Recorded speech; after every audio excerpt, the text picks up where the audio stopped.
ನನ್ನನ್ನು ಕಾಣುವುದಕ್ಕೆ ಬೇಕಾಗಿ ಅರಮನೆಯಲ್ಲಿ ಎಲ್ಲ ಕಡೆಯಲ್ಲಿ ಹುಡುಕಿ ಅಲ್ಲಿ ಎಲ್ಲಿಯೂ ಇಲ್ಲದೆ ಇರುವಂತಹ ಸಂದರ್ಭದಲ್ಲಿ ಈ ಉಪವನದೊಳಗೆ ಬಂದೀಯ. ಹೌದಮ್ಮ. ಬಂದ ಕ್ಷಣವೇ ಕಲ್ಲ ಮಂಚದ ಮೇಲೆ ಕುಳಿತಿರುವಂತಹ ನನ್ನನ್ನು ಕಂಡು ಪ್ರಶ್ನೆಗಳ ಮೇಲೆ ಪ್ರಶ್ನೆಗಳ ಸುರಿಮಳೆಯನ್ನೇ ಮಾಡುತ್ತಾ ಇದ್ದೀಯ. ಸತ್ಯ. ಸಹಜವಾದಂತಹ ಪ್ರಶ್ನೆಯನ್ನೇ ಕೇಳಿದೀಯ ಮಾಲಿನಿ. ಏನು ತಾಯಿ? ಅಣ್ಣ ತಮ್ಮಂದಿರ ನಡುವೆ ಜಗಳ, ಗಂಡ ಹೆಂಡತಿಯರ ನಡುವೆ ವಿರಸ, ಅತ್ತೆ ಸೊಸೆಯಂದಿರ ನಡುವೆ ಭೇದ, ಇದೆಲ್ಲ ಸಾಮಾನ್ಯರ ಮನೆಯಲ್ಲಿ ನಡೆಯುವಂತಹ ವಿಚಾರ. ಖಂಡಿತ. ಹಾಗಾಗಿ ನಮ್ಮ ಗಂಡ ಹೆಂಡತಿಯರ ನಡುವೆ ಏನಾದರೂ ವಿರಸ ಉಂಟಾಯಿತೆ ಎನ್ನುವಂತಹ ಪ್ರಶ್ನೆಯೊಂದನ್ನು ನೀನು ಕೇಳಿದ್ರೆ ತಪ್ಪಲ್ಲ ಬಿಡು. ಆದರೆ ಏನಮ್ಮ? ನನ್ನ ಆಪ್ತ ಸಖಿ ನೀನು, ನನ್ನನ್ನು ಅತಿಯಾಗಿ ಪ್ರೀತಿಸಿದವಳು, ನನ್ನನ್ನು ತಿಳಿದವಳು ನೀನು. ಹೌದಮ್ಮ. ನಾವು ಗಂಡ ಹೆಂಡತಿಯರು ಹೇಗೆ ಎನ್ನುವಂತಹ ವಿಚಾರ ನಿನಗೆ ಚೆನ್ನಾಗಿ ತಿಳಿದಿದೆ. ಹೌದು. ಆದರೂ ನಿನ್ನಲ್ಲಿ ವಿಚಾರವನ್ನು ಹೇಳದೇ ಇರುತ್ತೇನೆ. ಹೇಳಬೇಕು. ಏನೇ ಕಷ್ಟ ಬಂದರೂ, ಎಂತಹ ನೋವಿದ್ದರೂ ಕೂಡ ನನ್ನ ಮನಸ್ಸಿನಲ್ಲಿರುವಂತಹ ಆ ನೋವಿನ ವಿಚಾರವೆಲ್ಲವನ್ನು ನಾನು ನಿನ್ನಲ್ಲಿ ಹಂಚಿಕೊಂಡಳು. ಖಂಡಿತ. ಆದರೆ ನೀ ಹೇಳಿದೆಯಲ್ಲ, ಗಂಡ ಹೆಂಡತಿಯರ ಮಧ್ಯೆ ವಿರಸ ಉಂಟಾಯಿತೆ ಅಲ್ಲವೇ? ಖಂಡಿತವಾಗಿಯೂ ಇಲ್ಲ. ಮತ್ತೆ ಅರುಣಾಸುರ ಮಹಾಪ್ರಭುಗಳು ಯಶೋಮತಿ ಹೇಗೆ ಎನ್ನುವಂತಹ ವಿಚಾರ ಲೋಕಕ್ಕೆಲ್ಲರಿಗೂ ತಿಳಿದಿದೆ. ಸತ್ಯ. ಅನ್ಯೋನ್ಯಮಯವಾದಂತಹ ದಾಂಪತ್ಯ ಜೀವನವನ್ನು ಸಾಗಿಸಿ ಬಂದವರು ನಾವು. ಹೌದು. ಗಂಡ ಹೆಂಡತಿಯರು ಹೇಗಿರಬೇಕು ಎನ್ನುವ ಹಾಗೆ ಲೋಕ ಮುಖಕ್ಕೆ ಆದರ್ಶರಾಗಿರುವವರು ನಾವು. ಖಂಡಿತ. ನಮ್ಮ ನಡುವೆ ವಿರಸವೊಂದು ಉಂಟಾಗುವುದಕ್ಕೆ ಸಾಧ್ಯ ಉಂಟೇನೆ? ಇಲ್ಲ. ಇಲ್ಲ. ಆದರೆ ಏನಮ್ಮ? ನಿನ್ನಲ್ಲಿ ಒಂದು ಹೇಳದೇ ಇರುವಂತಹ ವಿಚಾರ. ಯಾವುದು? ಮತ್ತಿದೇನು ಅಲ್ಲ. ಮತ್ತೆ 2 ದಿವಸಗಳ ಹಿಂದೆ ರಾತ್ರಿಯ ಹೊತ್ತು ಮೃಷ್ಟಾನ್ನ ಭೋಜನವನ್ನು ಉಂಡು ಹಾಯಾಗಿ ನಿದ್ರಿಸುತ್ತಿದ್ದವಳು ನಾನು. ಮಾಲಿನಿ, ಅಮ್ಮ, ಭೀಕರವಾದಂತಹ ಕನಸೊಂದನ್ನು ಕಂಡೆ ಮಾಲಿನಿ, ಕನಸೊಂದನ್ನು ಕಂಡೆ. ಏನಮ್ಮ ಇದು? ಈ ನಾಡಿನ ಸಾಮ್ರಾಜ್ಞಿ ಆಗಿರುವ ನೀವು ಕೇವಲ ಒಂದು ಕನಸಿಗಾಗಿ ಹೆದರುವುದೇ? ಕೇವಲವಾದಂತಹ ಕನಸಾಗಿರುತ್ತಿದ್ದರೆ ನಾ ಹೆದರುತ್ತಿರಲಿಲ್ಲ. ಮತ್ತೆ 4ನೇ ಜಾವದಲ್ಲಿ ಕಂಡಂತಹ ಕನಸು ಅದು ಸತ್ಯವಾಗಿದ್ದೆಯಂತೆ ಮಾಲಿನಿ. ಆ ಕನಸನ್ನು ಒಮ್ಮೆ ಎಣಿಸಿಕೊಂಡರೆ ಮೈ ಎಲ್ಲ ನಡುಕವಾಗುತ್ತದೆ. ಏನಂತ ಕೇಳಬಹುದು? ಏನಮ್ಮ ಅದು? ಮತ್ತಿದೇನು ಅಲ್ಲ. ಮತ್ತೆ ಕೆನ್ನೀರಿನ ಮಡುವೆ ಹರಿಯುವಂತಹ ಭೀಕರವಾದಂತಹ ದೃಶ್ಯವನ್ನು ಕನಸಿನಲ್ಲಿ ಕಂಡೆ ಮಾಲಿನಿ. ಹೌದೇ?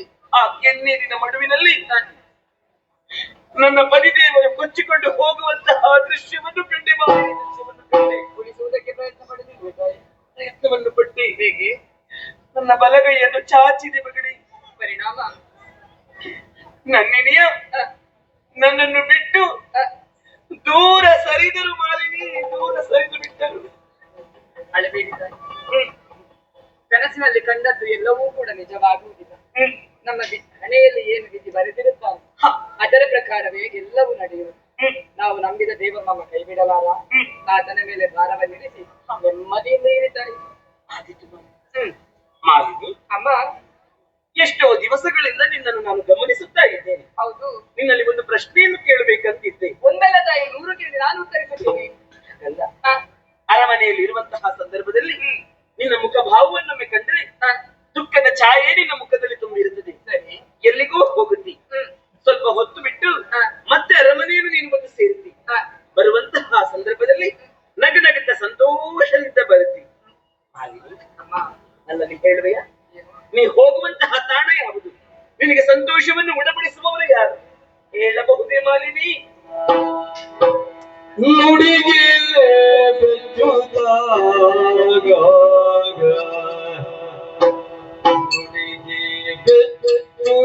ಬಾಯ ಬಿಡಲು ರಾಗವು ಬಿಡುವುದೆನದ ರಹಸ್ಯವು ಬಿಡುವುದೆನದ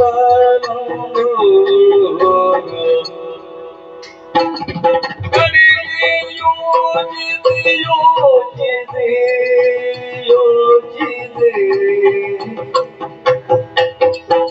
ನಗುದೆಲ್ಲಗಳು ಪ್ರಿಯನ ಕಾಮಿಡಿ ಹೋಗುತ್ತಿರುವೆ. ಪ್ರಿಯನ ಕಾಮಿಡಿ ಹೋಗುತ್ತಿರುವೆ. ಓ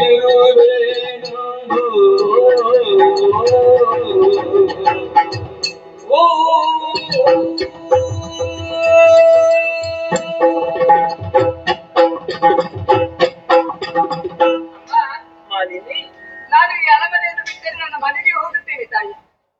ಏನು ಅದು ಗೊತ್ತಿಲ್ಲ ಅಂತ ತಿಳಿದಿದೀಯ ನೀನು? ಅರಮನೆಯನ್ನು ಬಿಟ್ಟು ನೀನು ಮನೆಗೆ ಹೋಗುದು ಅದೆಲ್ಲ ಹೇಳಿದ್ದು. ಅದನ್ನು ಬಿಟ್ಟು ಬೇರೊಂದು ಕಡೆಗೆ ಹೋಗುತ್ತಿಲ್ಲ ಅದನ್ನು ಹೇಳು ಅಂತ ಹೇಳಿದ್ದು. ನಿಮ್ಮ ಬಟ್ಟೆಯನ್ನು ಕೇಳುವುದಕ್ಕೆ ನಂದಿನಿ ತೀರದ ಬಳಿಗೆ ಹೋಗುತ್ತೇನೆ ತಾಯಿ.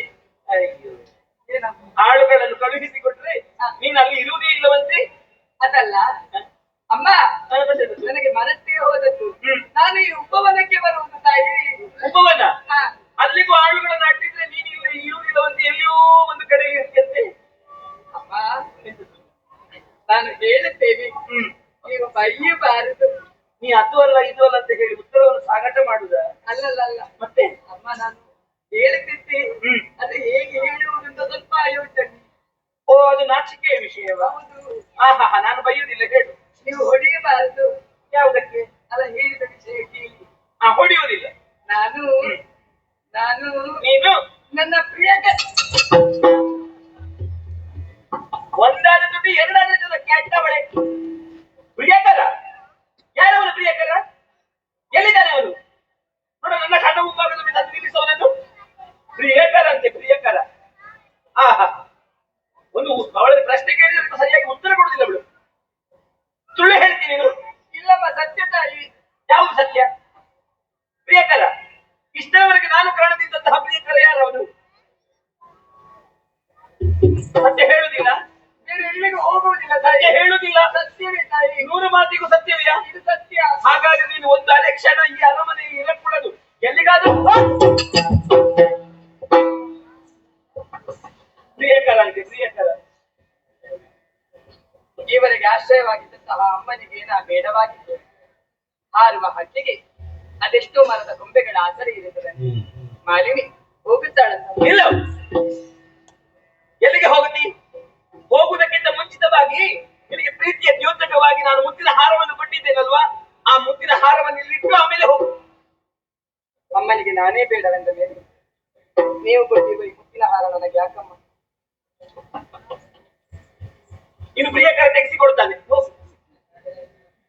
ಇದನ್ನು ನಿಮ್ಮ ಪಾದ ಮೂಲದಲ್ಲಿ ಇಡುತ್ತಿದ್ದೇನೆ. ಮಾಲಿನಿ ಹೋಗುತ್ತಾಳಂತಮ್ಮ, ಹೋಗುತ್ತಾಳೆ. ಮಾಲಿನಿ, ಬೇಸರವಾಯಿತೀನಿ. ಉದ್ವೇಗದ ಬರದಲ್ಲಿ ಬಿರುನುಡಿಯ ಮಾತುಗಳನ್ನು ಆಡಿಬಿಟ್ಟೆ ನಾನು. ಮಾಲಿನಿ, ಅಮ್ಮ ಕ್ಷಮಿಸಿ ಬಿಡು. ಹೇಳಬೇಕು. ಇನ್ನು ವಿನೋದಕ್ಕಾಗಿಯೂ ನಿನ್ನ ಮನಸ್ಸನ್ನು ನೋಯಿಸುವುದಿಲ್ಲ. ನಿನ್ನ ಪ್ರೀತಿ ಅದು ಏನು ಅಂತ ಹೇಳಿದ್ರೆ ಜನ್ಮ ಜನ್ಮದ ಜನ್ಮಂದೇ ಇದ್ದ ಹಾಗೆ. ನಾವಿಬ್ಬರು ಬೇರೆಯಾಗುವುದಕ್ಕೆ ಸಾಧ್ಯ ಉಂಟೇನೆ? ಇಲ್ಲ ತಾಯಿ. ನೀನಿದ್ದಲ್ಲಿ ನಾನು, ನಾನಿದ್ದಲ್ಲಿ ನೀನು. ಅಮ್ಮ, ಈಗಲಾದರೂ ಸತ್ಯವನ್ನು ಹೇಳುವೆಯಾ? ಹೇಳಬಹುದಿತ್ತು ತಾಯಿ. ಆದ್ರೆ ಯಾರಿಗಾದ್ರೂ ಗೊತ್ತಾದ್ರೆ ಎನ್ನುವಂತಹ ಚಿಂತೆ ನನ್ನದು. ಯಾರಿಗೆ ಗೊತ್ತಾಗಿದ್ರೆ ನಾವು ಇವರೇ ಇಲ್ಲಿ ಈ ಉಪವನದಲ್ಲಿರುವುದು. ಹಾಗಾದ್ರೆ ಹೇಳುತ್ತೇನೆ ತಾಯಿ. ಏನು? ನಮ್ಮದಾದಂತಹ ಈ ಉಪವನ, ಈ ಉಪವನದಲ್ಲಿರುವುದೇ ಒಂದು ಆಶ್ರಮ. ಆ ಆಶ್ರಮದಲ್ಲಿರುವವರೇ ಜಾಬಾಲಿ ಮುನಿಗಳು. ಮುನಿಗಳು? ಹೌದಮ್ಮ. ಅವರದಾದಂತಹ ಹಿತ ವಚನಗಳನ್ನು ಕೇಳಿದಾಗ ಮನಸ್ಸಿಗೆ ಅಡರಿದ ಮೋಡಗಳೆಲ್ಲವೂ ದೂರವಾಗಿ ಹೊಸ ವಸಂತನೇ ನಮ್ಮ ಮನಸ್ಸಿನಲ್ಲಿ ಮೂಡಿ ಬರುತ್ತದೆ ತಾಯಿ. ನಾನು ಅವರ ವಚನಗಳನ್ನು ಕೇಳುವುದಕ್ಕಾಗಿ ಹೋಗುವುದು. ಈಗ ಹೋಗುತ್ತಿರುವುದು ಜಾಬಾಲಿ ಮುನಿಗಳ ಬಳಿಗೆ? ಹೌದಮ್ಮ. ನನ್ನನ್ನು ಕರೆದುಕೊಂಡು ಹೋಗುವೆಯ? ಯಾರಿಗಾದ್ರೂ ಗೊತ್ತಾದ್ರೆ ಅದಕ್ಕೆ ಭಯವೇ ನಿನಗೆ? ಹೌದಮ್ಮ.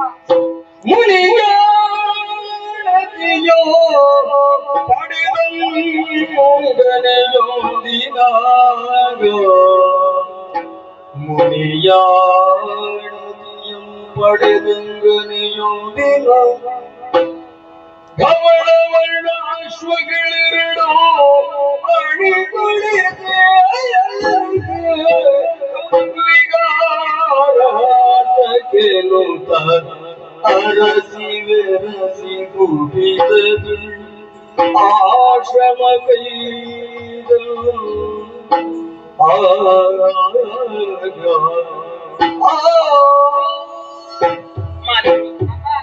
ಯಾರಿಗಾದ್ರೂ ತಿಳಿದರೆ ಎನ್ನುವಂತಹ ವಿಚಾರದಿಂದ ಭಯಗೊಂಡೆಯಾ ನೀನು? ಖಂಡಿತವಾಗಿಯೂ ಇಲ್ಲ. ಅದಕ್ಕೆ ಬೇಕಾಗಿ ಹೀಗೆ ಮಾಡು. ಏನಮ್ಮ? 2 ಧವಳವರ್ಣದ ಅಶ್ವವನ್ನು ಸಿದ್ಧಗೊಳಿಸು. ಅದು ಯಾಕೆ? ಒಂದು ವೇಳೆ ನಾವು ಅದರಲ್ಲಿ ವಿಹಾರವನ್ನು ಮಾಡುವುದಕ್ಕೆ ಹೋದ್ರೆ ಅಥವಾ ಅದನ್ನು ಏರಿಕೊಂಡು ಹೋದ್ರೆ ತಿಳಿದವರು ಏನು ಹೇಳುತ್ತಾರೆ? ಯಶೋಮತಿ ಮತ್ತು ಮಾಲಿನಿ ಎಂಬುದು ಇವರೀವರು ಒಂದಾಗಿ ವಿಹಾರಾರ್ಥಕ್ಕಾಗಿ ಹೊರಟಿದ್ದಾರೆ ಎನ್ನುವ ಹಾಗೆ. ಸರಿ, ಒಂದರಲ್ಲಿ ನಾನು ಏರಿಕೊಳ್ಳುತ್ತೇನೆ, ಮತ್ತೊಂದರಲ್ಲಿ ನೀನು ಏರಿಕೊ. ದಾರಿ ಮಧ್ಯದಲ್ಲಿ ಯಾರಾದ್ರೂ ನಿಂತು ಪ್ರಶ್ನಿಸಿದರೆ ಬೆರಳನ್ನು ಹೀಗೆ ಹಿಂದೆ ತೋರಿಸು, ನಾನು ಉತ್ತರವನ್ನು ಕೊಡುತ್ತೇನೆ. ಈಗ ಬಂದಿದ್ದಾರೆ.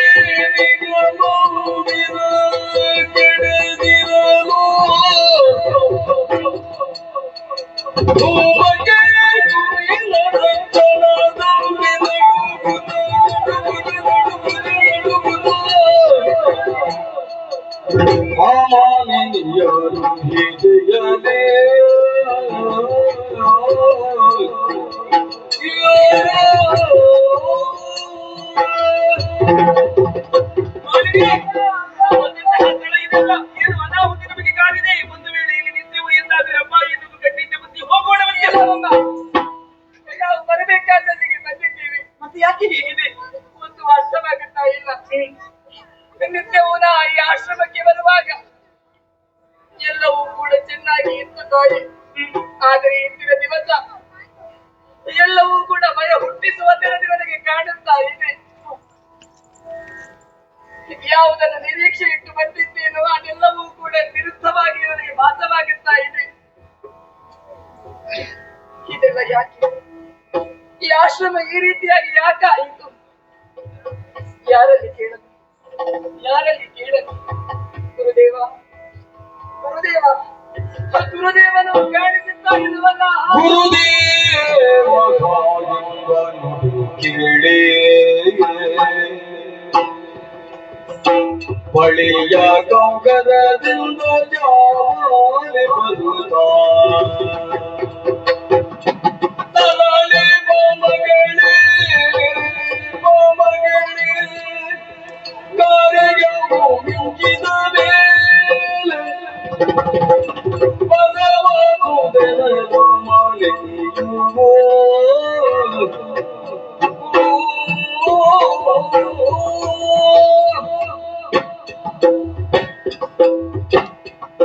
ಮಗಳೇ, ಹೀಗೆ ಬಾರಮ್ಮ.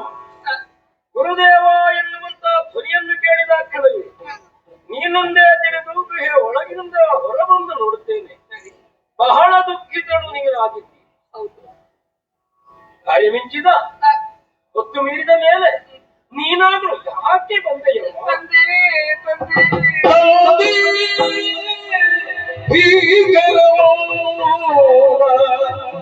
ವಂದಿತೆ ತಥಾಶ್ರಮ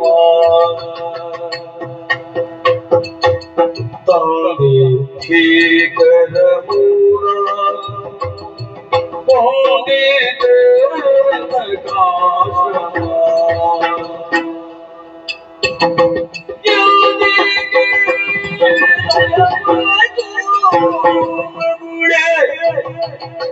ಮಾವಿನ ಗಿಡದಿಪ್ಪುದೇ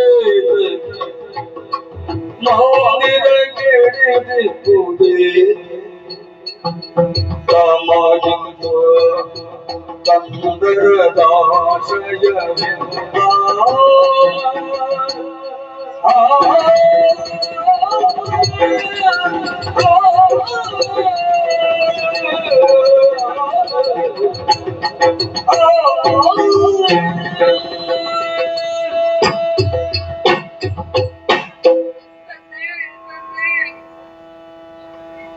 ನಿಮ್ಮಾಣತೆಯಂತೆ ಮಹಾರಾಣಿಯನ್ನು ಕೂಡಿಕೊಂಡು ಈ ಆಶ್ರಮಕ್ಕೆ ನಿಮ್ಮ ಹಿತ ವಚನಗಳನ್ನು ಕೇಳಬೇಕು ಎನ್ನುವ ಉದ್ದೇಶದಿಂದ ಬಂದವಳು. ಆದ್ರೆ ಎಂದು ಕಾಣುವಂತಹ ಆಶ್ರಮ ಎಂದು ನನ್ನ ಕಣ್ಣಿಗೆ ಗೋಚರಿಸುತ್ತಾ ಇಲ್ಲ, ತಂದೆ ಗೋಚರಿಸುತ್ತಾ ಇಲ್ಲ. ಹೋಮದ ಧೂಮಗಳಿಲ್ಲ, ಮುನಿವಟುಗಳಾಡುತ್ತಿರುವಂತಹ ಮಂತ್ರ ಘೋಷಗಳಿಲ್ಲ, ಗಂಟೆಯ ನಿನಾದವಿಲ್ಲ, ಹಕ್ಕಿಗಳ ಕಲರವಗಳಿಲ್ಲ, ಪ್ರಾಣಿಗಳ ಓಡಾಟವಿಲ್ಲ. ಹೆಚ್ಚೇಕೆ ನಿತ್ಯವೂ ಆರಾಧಿಸಿ ಕೈ ಮುಗಿಯುವಂತಹ ಶ್ರೀದೇವಿಯ ಮಂದಿರ ಎಲ್ಲವೂ ನೆಲಸಮವಾಗಿ ಹೋಗಿದೆ ತಂದೆ, ನೆಲಸಮವಾಗಿ ಹೋಗಿದೆ. ಆಶ್ರಮದುದ್ದಕ್ಕೂ ಸ್ಮಶಾನ ಸದೃಶವಾಗಿ ಗೋಚರಿಸುತ್ತಾ ಇದೆ. ಧೂಮಕೇತುವಿನ ಸಂಚಾರವೇ ಈ ಆಶ್ರಮದಲ್ಲಿ ಆಗುತ್ತಾ ಇದೆ. ಇದನ್ನು ಯಾರಲ್ಲಿ ಕೇಳಲಿ ಎನ್ನುವ ಹಾಗೆ ನಿಮ್ಮನ್ನು ಹುಡುಕಿದರೆ ಗುಹೆಯ ಮಧ್ಯಭಾಗದಿಂದ ಬಾಗಿಕೊಂಡು ಇತ್ತ ಬರುತ್ತಿದ್ದೀರಲ್ಲ ತಂದೆ, ಇದೆಲ್ಲ ಯಾಕೆ? ಈ ಪರಿಸ್ಥಿತಿ ಆಶ್ರಮಕ್ಕೆ ಬರುವುದಕ್ಕೆ ಕಾರಣವಾದ್ರು ಯಾರು? ನನ್ನಲ್ಲಿ ಹೇಳಬಾರದೆ ತಂದೆ, ಹೇಳಬಾರದೆ. ಮಣಿದನೆ ಮರಾಯತೆ ಹರಸಿಗೆ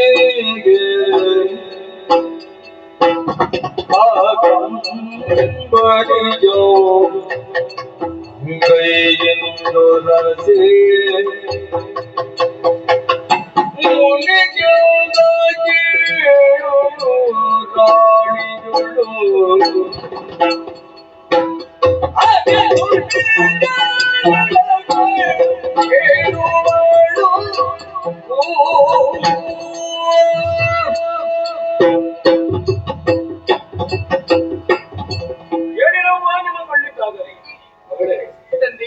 ಶ್ರದ್ಧಾ ಕೇಂದ್ರಕ್ಕೆ ಅವತಾರವಾದ್ದರಿಂದ ಪ್ರಕೃತಿಯನ್ನು ನೋಡಿಯೂ ಮನ ನೊಂದು ಹೋಗಿದೆ. ತಿಳಿಯಬೇಕು ಎನ್ನುವಂತ ತಪ್ಪನೆ ನಿನದು. ಖಂಡಿತ ಕಣ್ಣೀರು ಸುರಿಸಿದೆಲ್ಲೋ ಅದನ್ನು ನಿನ್ನ ಕೈಯಿಂದಲೇ ಅಳಿಸಿ. ಇಲ್ಲದಂತಹ ಪ್ರಕರಣಗಳಿಗೆಲ್ಲ ಯಾರು ಕಾರಣರು ಎನ್ನುವುದನ್ನು ನಾನು ಚೆನ್ನಾಗಿ ಬಂದೆ. ನಾವು ಮತ್ತೆ ಹೇಳಬಾರದೆ. ಹೇಳಿದ್ರೆ ನಿನಗೆ ಸಹಿಸುವುದಕ್ಕೆ ಸಾಧ್ಯವಾಗದು. ಅರಗಿಸಿಕೊಂಡೇ ನಾನೇ ಹೇಳಬೇಕು ಯಾಕೆ? ಮತ್ತೆ ಕರ್ಕೊಂಡು ಬಂದೆ ಅಲ್ಲ ನಿನ್ನ ಮಹಾರಾಣಿ. ಹೌದು, ಹೋಗಿ ಅವಳನ್ನು ಕೇಳು, ಅವಳೇ ಹೊಣೆಗಾರಳು. ಗುರುದೇವ,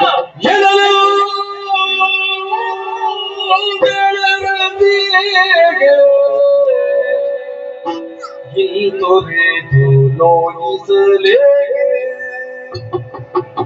ತಂದೆ ಕೇಳು ಎಲ್ಲೋಳೆ ತಪರಾಧವಾದುದ ಕಾಣಿ ಪದನಾಣಿ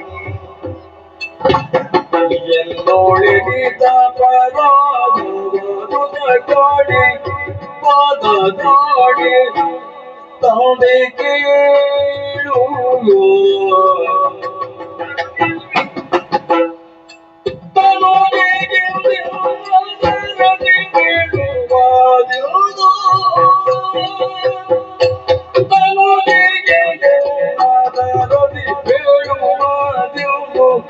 ತಂದೆಗೆ ಒಂದು ವೇಳೆ ದುಷ್ಟರಿದ್ದರೆ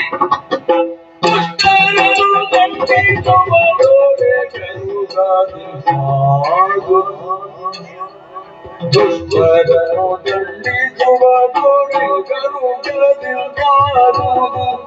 ತಂದೆಗೆ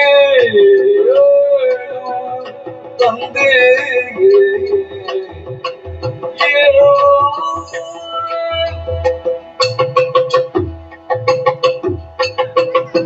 ಮುನಿಪೋತ್ತಮ, ನಿಮ್ಮ ಪದದ್ವಯಗಳಿಗೆ ವಂದಿಸಿಕೊಳ್ಳುತ್ತಾ ಇದ್ದೇನೆ. ಗೊಂದಲಮಯವಾದಂತಹ ಜೀವನ, ಮನಸ್ಸಿಗೆ ಒಂದಿಷ್ಟು ಶಾಂತಿ ನೆಮ್ಮದಿ ಬೇಕು ಎನ್ನುವ ಹಾಗೆ ಆಲೋಚಿಸಿ ಸಖಿಯಾದಂತಹ ಮಾಲಿನಿಯನ್ನು ಒಳಗೂಡಿಕೊಂಡು ಈ ಆಶ್ರಮದೆಡೆಗೆ ಬಂದವಳು ನಾನು. ಆದರೆ ಇಲ್ಲಿ ಬಂದ ಕ್ಷಣವೇ ಇಲ್ಲಿರುವಂತಹ ಪರಿಸ್ಥಿತಿಯನ್ನು ಕಂಡು ಮಾಲಿನಿ ನಿಮ್ಮಲ್ಲಿ ಪ್ರಶ್ನಿಸಿದಾಗ, ಇದಕ್ಕೆಲ್ಲ ಕಾರಣ ಯಾರು ಗುರುಗಳೆಂದು ಕೇಳಿದಾಗ, ಹಿಂದೆ ಮುಂದೆ ನೋಡದೆ ನೇರವಾಗಿ ನನ್ನ ಕಡೆಗೆ ಬೆರಳು ಮಾಡಿ ತೋರಿಸಿದ್ರಲ್ಲ ಮುನಿಗಳೇ. ಹೆಣ್ಣೋರ್ವಳ ಮನಸ್ಸನ್ನು ನೋಯಿಸಬಾರದು ಎನ್ನುವ ಹಾಗೆ ನಿಮಗೆ ನಾನು ಪ್ರತ್ಯೇಕವಾಗಿ ಹೇಳಬೇಕೆಂದೇನೂ ಇಲ್ಲ. ಅದಕ್ಕಿಂತಲೂ ಮಿಗಿಲಾಗಿ ಒಂದು ವೇಳೆ ನಾನೇ ಕಾರಣೀಕರ್ತಳು ಹೌದೇ ಆದಲ್ಲಿ ಮಾಲಿನಿಯನ್ನು ಒಡಗೂಡಿಕೊಂಡು ಇಲ್ಲಿಯವರೆಗೆ ನಾನು ಬರುತ್ತಿದ್ದೇನೆ. ಇಲ್ಲ ಮುನಿಗಳೇ, ಇಲ್ಲಿ ಯಾಕೆ ಹೀಗಾಯಿತು ಎನ್ನುವಂತಹ ವಿಚಾರ ನನಗೆ ತಿಳಿದಿಲ್ಲ. ನಿಮ್ಮ ಮಗಳು ಎನ್ನುವ ಹಾಗೆ ನನ್ನನ್ನು ಭಾವಿಸಬೇಕು. ನನ್ನಿಂದ ಯಾವ ಅಪರಾಧವೂ ಆಗಿಲ್ಲ ಮುನಿಗಳೇ, ಆಗಿ ಈಗ ನನಗೆ ಅರ್ಥವಾಯಿತು. ಏನು? ಈ ಸಾಮ್ರಾಜ್ಯ ನನ್ನ ಪತಿದೇವರಾದಂತಹ ಅರುಣಾಸುರ ಮಹಾಪ್ರಭುಗಳಿಗೆ ಒಳಪಟ್ಟದ್ದು.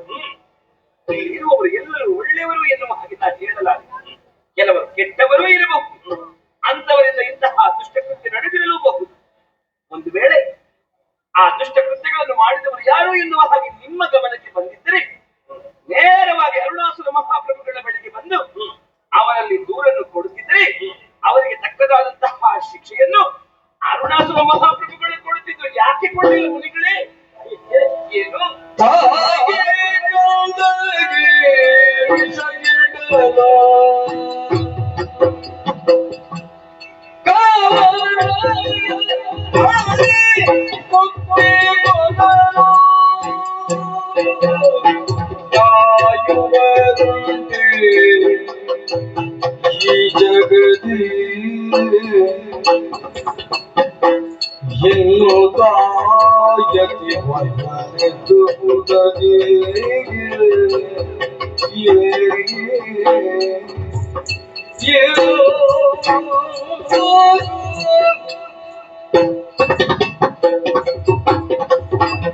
ಅರಸನಲ್ಲಿ ದೂರುತ್ತಿದ್ರೆ ದುಷ್ಟರಿಗೆ ಸರಿಯಾದ ಶಿಕ್ಷೆ ಆಗುತ್ತಿತ್ತು. ಖಂಡಿತವಾಗಿ ಆಗುತ್ತಾ ಇತ್ತು.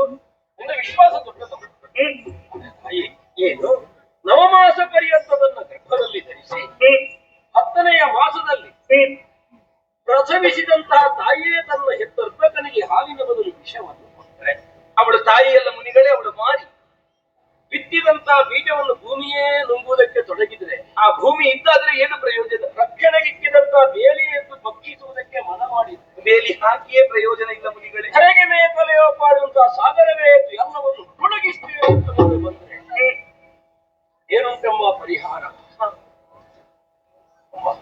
ಮುನಿಪೋತ್ತಮ, ಹಿಡಿದ ಹಗ್ಗ ಹಾವಾಗಿದೆ, ಕುಡಿಯುವ ಹಾಲು ವಿಷವಾಗಿದೆ, ನಡೆದಾಡುವ ಕೊಡಲಿ ಬಾಯ್ತೆರೆದು ಹೋಗುವುದಕ್ಕೆ ತೊಡಗಿದೆ. ಯಾರಲ್ಲಿ ಹೇಳಬೇಕು ಯಾರಲ್ಲಿ ಹೇಳಬೇಕು ಎನ್ನುವ ಹಾಗೆ ನೀನು ಆಡುವೆಯೋ? ಕರುಣೆಯ ಕಣ್ಣಿನಿಂದ ಕಾಯಬೇಕಂತ ನಿನ್ನರಸನೆ ಇರಿದುಕೊಳ್ಳುವ ಮನ ಮಾಡಿದ್ರೆ ಏನು ಮಾಡೆ? ಇಂಥ ಮುನಿಗಳೇ, ಇಂತಹ ಮಾತನ್ನು ನಾನು ಕೇಳ್ತಾ ಇದ್ದೇನೆ. ಕರುಣಾಸುರ ಮಹಾಪ್ರಭುಗಳು ಇಂತಹ ದುಷ್ಟಕೃತ್ಯವನ್ನು ಮಾಡುವುದಕ್ಕೆ ಸಾಧ್ಯವೇ ಇಲ್ಲ ಮುನಿಗಳೇ, ಸಾಧ್ಯವೇ ಇಲ್ಲ. ನಾನು ಸುಳ್ಳುಗಾರ, ಮುನಿಗಳು ಯಾವತ್ತಿದ್ರೂ ಸುಳ್ಳುಗಾರರಾಗುವುದಕ್ಕೆ ಸಾಧ್ಯವಿಲ್ಲ. ನೀನು ನಡೆದ ಸತ್ಯವನ್ನು ಕಂಡದ್ದಿಲ್ಲ, ಆದ್ದರಿಂದ ಒಪ್ಪುವುದಕ್ಕೆ ಮನಸ್ಸು ಬರುವುದಿಲ್ಲ. ಕಾಣುವ ಮನಸ್ಸುಂಟದೆ ಕಾಣಬಹುದೇ, ನಾನು ಕಾಣಿಸಬಲ್ಲೆ. ಯಾವ ರೀತಿ?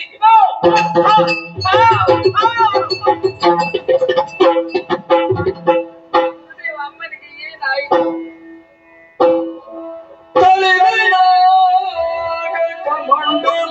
ಮಂಡಲೋದಕವ ಜವಾಲಿ ಬಳಿಗಳಿಗೂ ಕುಳಿದು ಮುರಿಪದವ ಉಳಿದಿ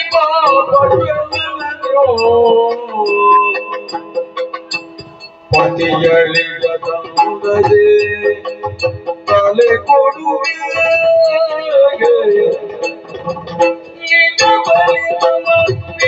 ಒಲಿದು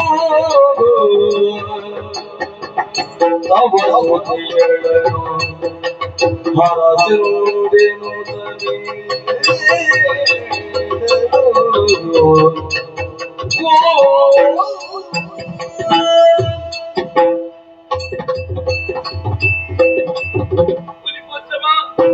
ದಿವ್ಯ ದೃಷ್ಟಿಯನ್ನು ಕರುಣಿಸಿದ ಕ್ಷಣವೇ ನನ್ನ ಬದಿದೇವರು ಮಾಡುವಂತಹ ದುಷ್ಟ ಕೃತ್ಯಗಳೆಲ್ಲವೂ ಕೂಡ ನನಗೆ ಗೋಚರವಾಯಿತು. ಮುನಿ ವಧುಗಳನ್ನು ಹಿಂಸಿಸುವುದು, ಯಜ್ಞ ಯಾಗಾದಿಗಳನ್ನು ಹಾಳಿಸುವುದು, ಸಾಲದಕ್ಕೆ ದೇವಲೋಕವನ್ನು ಏರಿ ಇಂದ್ರಾದಿ ಸುಮನಸರನ್ನು ಬಡಿದೋಡಿಸುವುದು, ಎಲ್ಲಾ ದೃಶ್ಯವನ್ನು ನಾನು ಕಣ್ಣಾರೆ ಕಂಡೆ. ಆದರೆ ಪತಿವ್ರತೆಯಾದಂತಹ ಶಚೀದೇವಿ ತನ್ನ ಗಂಡನಿಗೆ ಆದಂತಹ ಈ ಅಪಮಾನವನ್ನು ಕಂಡು ನೇರವಾಗಿ ಪೂಜಾ ಮಂದಿರವನ್ನೇ ಹೊಕ್ಕು ಸಹಸ್ರದಳ ಕಮಲದಲ್ಲಿ ದುರ್ಗಾ ಮಾತೆಯನ್ನೇ ಪೂಜಿಸಿ ಅವಳನ್ನು ಮೆಚ್ಚಿಸಿ ಶಚೀದೇವಿಯ ಪ್ರಾರ್ಥನೆಗೆ ಒಲಿದಂತಹ ಆ ದುರ್ಗಾ ಮಾತೆಯಿಂದ ದಿವ್ಯ ಜ್ಯೋತಿಯನ್ನು ಹೊರಬಂತು. ಆ ದಿವ್ಯ ಜ್ಯೋತಿ ನನ್ನ ಪತಿದೇವರನ್ನು ಅಂಟಿಸಿಕೊಂಡು ಹೋಗುವಂತಹ ಭೀಕರ ದೃಶ್ಯವನ್ನು ನಾನು ಕಂಡೆ ಗುರುಗಳೇ, ಭೀಕರ ದೃಶ್ಯವನ್ನು ಕಂಡೆ. ನಿಮ್ಮಲ್ಲಿ ಬಿದ್ದು ಬೇಡಿಕೊಳ್ಳುವುದು ಒಂದೇ, ಮುನಿಗಳೇ, ನನ್ನ ಮಾಂಗಲ್ಯ ಭಾಗ್ಯವನ್ನು ಉಳಿಸಿಕೊಡಬೇಕು. ಮುನಿಗಳೇ, ಮಾಂಗಲ್ಯ ಭಾಗ್ಯವನ್ನು ಉಳಿಸಿಕೊಡಬೇಕು. ಯಾರು ಹೊಣೆಯೋ?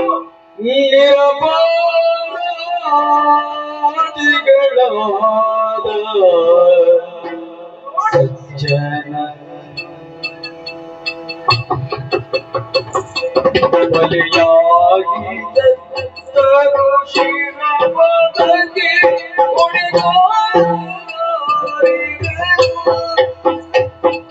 ಬಲಿಯಾಗಿ ದತ್ತರು ಶಿರಪದಕ್ಕೆ ಹೊಡೆದಾರ ಸುರಿದ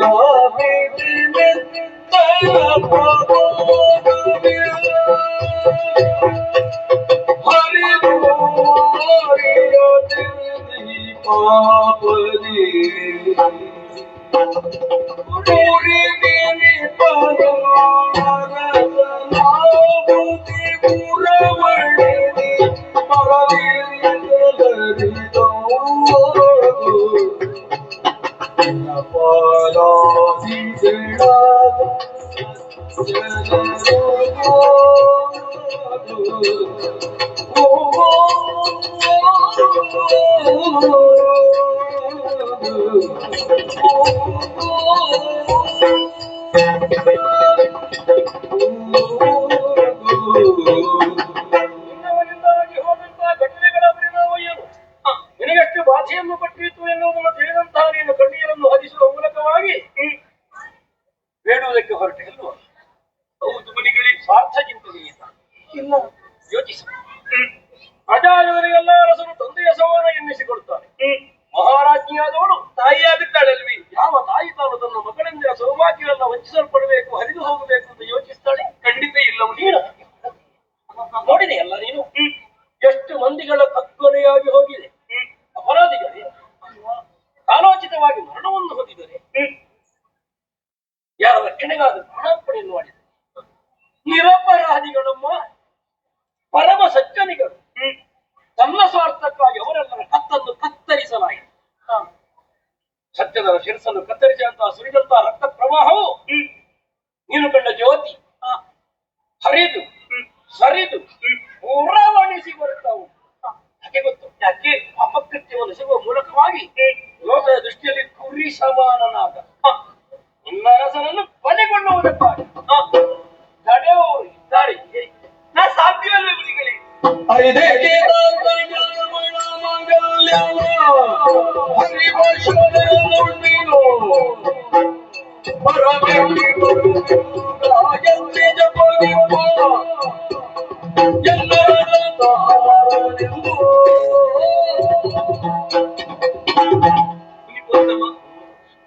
ನಾರಿ ಮನಸ್ಸು ಮಾಡಿದರೆ ಲೋಕದಲ್ಲಿ ಏನು ಮಾಡುವುದಕ್ಕೂ ಶಕ್ತಳಿದ್ದಾಳೆ ಎನ್ನುವುದಕ್ಕೆ ಈ ಹಿಂದೆ ನಡೆದಂತಹ ಘಟನೆಗಳೇ ಸಾಕ್ಷಿ. ಹಿಂದೆ ತನ್ನ ಪತಿಯ ಪ್ರಾಣವನ್ನು ಉಳಿಸುವುದಕ್ಕೆ ಬೇಕಾಗಿ ಸಾಕ್ಷಾತ್ ಯಮಧರ್ಮದಲ್ಲಿ ಗೆದ್ದವಳು ಒಬ್ಬಳು ಸಾವಿತ್ರಿಯ ಪ್ರಾತಸ್ಮರಣೆ. ಮಾತ್ರವಲ್ಲ, ಗಂಡನ ಪ್ರಾಣವನ್ನು ಉಳಿಸಿಕೊಳ್ಳುವುದಕ್ಕೆ ಬೇಕಾಗಿ ಭಗವಾನ್ ಭಾಸ್ಕರನ್ನೇ ಉದಯಿಸದ ಹಾಗೆ ಮಾಡಿದವಳು ಮತ್ತೊಬ್ಬಳು. ಸತಿಯು ಯೋಗ್ಯತಾವನು. ಮಾತ್ರವಲ್ಲ, ಮೂರು ಮೂರ್ತಿಗಳನ್ನ ಮಕ್ಕಳನ್ನಾಗಿ ಪಡೆದು ತೊಟ್ಟಿಯಲ್ಲಿ ಜೋಗುಳವನ್ನು ಹಾಡಿದವಳು ಇನ್ನೊಬ್ಬಳು. ಆದರ್ಶರು. ಅವರೆಲ್ಲರ ಎತ್ತರಕ್ಕೆ ನಾನು ಏರಿದ್ದೇನೆ ಎನ್ನುವ ಹಾಗೆ ಯಾವ ಕಾರಣಕ್ಕೂ ನಾನು ಹೇಳಲಾರೆ. ಆದ್ರೆ ಅವರ ಆದರ್ಶವನ್ನು ನಾನು ಪಾಲಿಸಿದ್ದೇನೆ ಅಂತ ಹೇಳುವುದಕ್ಕೆ ನನಗೆ ಹೆಮ್ಮೆಯಾಗುತ್ತದೆ. ಈ ಹೊತ್ತಿಲನ್ನು ದಾಟಿ ಬರುವಂತಹ ಸಂದರ್ಭದಲ್ಲಿ ನನ್ನ ಹಣೆಗೆ ಕುಂಕುಮವನ್ನಿಟ್ಟವಳು ನಾನು ಪಾರ್ವತಿ ದೇವಿಯನ್ನು ಸ್ಮರಿಸಿ ಕುಂಕುಮವನ್ನಿರಿಸಿಕೊಂಡಿದ್ದೇನೆ. ಲೋಕವೇ ಹಾಗೆ ತಾನೆ. ಆ ಪಾರ್ವತಿ ದೇವಿಯನ್ನು ಸ್ಮರಿಸಿ ಇಟ್ಟ ಕುಂಕುಮದ ಬಲದಿಂದ ನನ್ನ ಗಂಡನ ಪ್ರಾಣವನ್ನು ನಾನು ಉಳಿಸಿಕೊಳ್ಳುತ್ತೇನೆ. ಮುನಿಗಳೇ, ಲೋಕದ ಉಳಿಸಿದ್ದು ಬಲದಿಂದಲೇ ಅಮ್ಮ ಕುಂಕುಮವನ್ನೇನು ಮುನಿಪೊಂದಮ, ಈ ಏಕವೀರಾತ್ರಿ ಪರ್ವವನ್ನು ಸೇರುವಂತಹ ಸಂದರ್ಭದಲ್ಲಿ, ಈ ಅರಮನೆಯನ್ನು ಪ್ರವೇಶಿಸುವಂತಹ ಸಂದರ್ಭದಲ್ಲಿ ನನ್ನ ಉಭಯ ಕರಗಳಿಗೆ ಶಚಿ ದೇವಿಯನ್ನು ಸ್ಮರಿಸಿ ಬಳೆಯನ್ನು ತೊಟ್ಟುಕೊಂಡವಳು ನಾನು. ಆ ಬಳೆಯ ಪ್ರಭಾವದಿಂದ ನನ್ನ ಗಂಡನನ್ನು ನಾನು ಉಳಿಸಿಕೊಳ್ಳುತ್ತೇನೆ. ಮುನಿಪೊಂದಮ, ಶಚಿಯೂ ಅದೇ ಬಲವುಳ್ಳವಳು ತಾನೆ. ಮುನಿಪೊಂದಮ, ನನ್ನ ಉಭಯ ಕಾಲುಗಳಿಗೆ ಅನಸೂಯ ದೇವಿಯನ್ನೇ ಸ್ಮರಿಸಿ ಬೆಳ್ಳಿ ಕಾಲುಂಗುರವನ್ನು ಧರಿಸಿಕೊಂಡವಳು ನಾನು. ಆ ಬೆಳ್ಳಿ ಕಾಲುಂಗುರ ಬಲದಿಂದ ನನ್ನ ಗಂಡನ ಪ್ರಾಣವನ್ನು ನಾನು ಉಳಿಸಿಕೊಳ್ಳುತ್ತೇನೆ. ಮುನಿಗಳೇ, ಅಷ್ಟು ಮಾತ್ರವಲ್ಲ, ನೋಡಿ, ಇದು ಕಟ್ಟಿಕೊಂಡದ್ದು ಕಪ್ಪು ಮಣಿ ದಾರವಲ್ಲ. ಸಪ್ತಪದಿ ತುಳಿದು ಅಗ್ನಿ ಸಾಕ್ಷಿಯಾಗಿ ನನ್ನ ಗಂಡನ ಕೈಯಿಂದ ಕಟ್ಟಿಸಿಕೊಂಡಂತಹ ಧವಳ ಮಾಂಗಲ್ಯ. ಈ ಮಾಂಗಲ್ಯದ ಬಲದಿಂದ ನನ್ನ ಗಂಡನ ಪ್ರಾಣವನ್ನು ನಾನು ಉಳಿಸಿಕೊಳ್ಳುತ್ತೇನೆ. ಹೆಚ್ಚೇಕೆ? ನನ್ನ ಗಂಡ ಏನು ಸಾಮಾನ್ಯದವರೇ? ಅಸಾಮಾನ್ಯ. ಹೌದು, ವಿಧಿಯ ಕುರಿತಾಗಿ ತಪಸ್ಸನ್ನು ಆಚರಿಸಿದವರು. ನನ್ನ ಗಂಡನ ಭಕ್ತಿಗೆ ಮೆಚ್ಚಿ ಬ್ರಹ್ಮದೇವನು ಒಲಿದು ಅಜೇಯವಾದಂತಹ ವರವನ್ನು ಅನುಗ್ರಹಿಸಿದವನು. ಅಷ್ಟು ಮಾತ್ರವಲ್ಲ, ಶಾರದಾ ದೇವಿಯನ್ನೇ ಮೆಚ್ಚಿಸಿ ಗಾಯತ್ರಿ ಮಂತ್ರವನ್ನು ಶಾರದಾ ದೇವಿಯೇ ಉಪದೇಶಿಸಿದವಳು.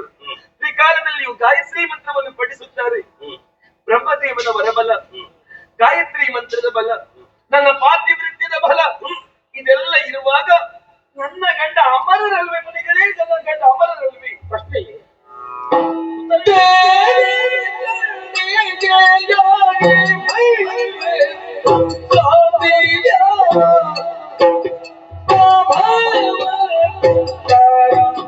ಜೀವನು